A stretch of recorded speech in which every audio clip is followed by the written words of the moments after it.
अस्सलाम वालेकुम प्यारी बहनों और प्यारी प्यारी बच्चियों, शाहीन शाह आपकी खिदमत में फिर हाजिर है। आज मैं कुरान पाक की एक आयत से प्रोग्राम का आगाज करूंगी जिसमें अल्लाह पाक फरमाते हैं कि ए इंसान, मुझे क्या पड़ी है कि मैं तुझे सजा दूं। ये बिल्कुल ऐसे ही है जैसे एक मेहरबान बाप अपने बच्चे से कहे कि ए मेरे प्यारे बेटे, अगर तू मेरी बात मानता रहे तो मैं क्यों तुझे थप्पड़ मारूंगा। लिहाजा अगर हम वो काम करते रहें जो हमारा रब हमसे चाहता है तो यकीनन हम किसी आजमाइश में नहीं पड़ेंगे। वैसे तो अल्लाह पाक ने फरमाया है कि इंसान है ही खता का पुतला, और जब हमारे डीएनए में ही लिख दिया है कि इससे खता होगी तो हमें कोशिश ये करते रहनी चाहिए कि जब कोई गलती हमसे हो जाए तो फौरी तौर पर हम उसकी इस्लाह करें और अल्लाह के हुजूर में तौबा करें। तो अल्लाह ताला तो है ही माइल बकरम। तो मेरी प्यारी बहनों, इस्तग़फ़ार एक ऐसा मुजर्रब नुस्खा है कि जिससे अल्लाह ताला की रहमत जोश में आती है और उसका गुस्सा ठंडा होता है। तो हमें चाहिए कि हम अल्लाह के हुजूर में इस्तग़फ़ार को लाजिम पकड़ें। कभी कभी ऐसा होता है कि इंसान बुरे हालात में जकड़ा होता है कि उसे समझ नहीं आती कि मैं क्या करूं, कोई काम ठीक नहीं हो रहा होता। एक मर्तबा आप सल्लल्लाहु अलैहि वसल्लम के पास एक आदमी आया कि मेरे घर के हालात बहुत ख़राब हैं, रिस्क की बहुत तंगी है। तो आप सल्लल्लाहु अलैहि वसल्लम ने फरमाया कि इस्तग़फ़ार पढ़ो। तो इसी तरह एक मर्तबा और एक शख्स ने अपने घर की बीमारी का जिक्र किया तो आप सल्लल्लाहु अलैहि वसल्लम ने फरमाया कि इस्तग़फ़ार करो। एक मर्तबा और एक शख्स की तरह बच्चियों के रिश्तों की जिक्र किया, आप सल्लल्लाहु अलैहि वसल्लम ने इस्तग़फ़ार पढ़ने का कहा।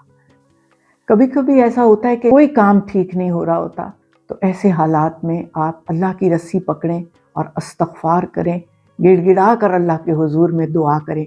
तो देखिएगा आपके मसले किस तरह हल होते हैं। वो जो कहते हैं ना, रब राजी तो सारा जग राजी।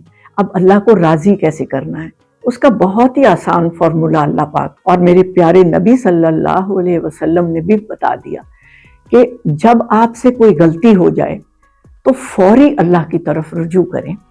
मैं ये बात आपसे इसलिए करना चाहती हूँ कि हमारे यहाँ बहुत सारी चीज़ें हमसे गलतियाँ होती रहती हैं। बाज़ औक़ात आप ना जानते हुए भी, ना चाहते हुए भी अपने वालिदैन के साथ सख्त कलामी में बात कर लेते हैं, लेकिन हम उसका एहसास भी नहीं करते कि हमसे गलती हो गई। थोड़ी सी देर के लिए शायद हो भी जाए एहसास, लेकिन हमें चाहिए ये कि हम फौरी तौर पर अल्लाह से रुजू करें और कहें कि या अल्लाह, मुझसे गलती हो गई है और आप बहुत मेहरबान और माफ़ करने वाले हैं, मुझे माफ़ फरमा दें और मुझे तौफीक दें कि मैं दोबारा गलती ना करूं। तो आप यकीन करें मेरी प्यारी बहनों, अल्लाह ताला फरमाते हैं कि तुम ज़मीन से आसमान तक भी अगर गुनाहों से भर कर मेरे पास आओ और सच्चे दिल से माफ़ी मांगो तो मैं तुम्हें माफ़ कर दूंगा। कितना मेहरबान है हमारा रब। तो पहली बात तो ये है कि जब हमसे कोई गलती हो जाए तो जल्द अज जल्द अपने रब के साथ राब्ता करें और माफ़ी मांगें कि या अल्लाह तू माफ़ फरमा दे। एक मर्तबा नबी सल्लल्लाहु अलैहि वसल्लम से किसी ने पूछा कि बुराई क्या है, तो आपने फरमाया कि बुराई वो है जो तेरे दिल में खटके, यानी जब आपके दिल में ये एहसास हो जाए कि ये काम गलत था या आपको नहीं करना चाहिए था, तो आप फौरन अपने रब से माफ़ी मांग लें। चाहे ये दिन में कितनी दफ़ा करना पड़े, लेकिन आपकी कॉन्शियस एफर्ट ये होनी चाहिए कि आप अल्लाह से राब्ते में रहें, उसको अपना प्यारा महबूब मेहरबान रब समझे। और जब भी आपसे कोई गलती हो जाए तो आप फौरी अल्लाह ताला के सामने नदामत के साथ हाजिर हो जाएं।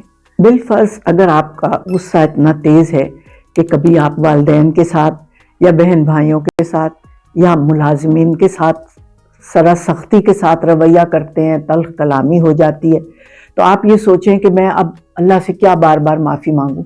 नहीं, नाउमीद कभी नहीं होना और कोशिश करते रहनी है कि ये गलती दोबारा ना मैं करूं। तो अल्लाह ताला को आप बहुत मेहरबान पाएंगी। रोज़ उससे हर खता के बाद माफ़ी मांगे, क्योंकि वो आपकी बार बार गलतियों को भी माफ़ करने वाला है। इसके साथ ही मैं इजाज़त चाहती हूँ।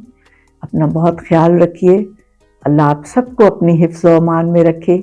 अल्लाह हाफ़िज़।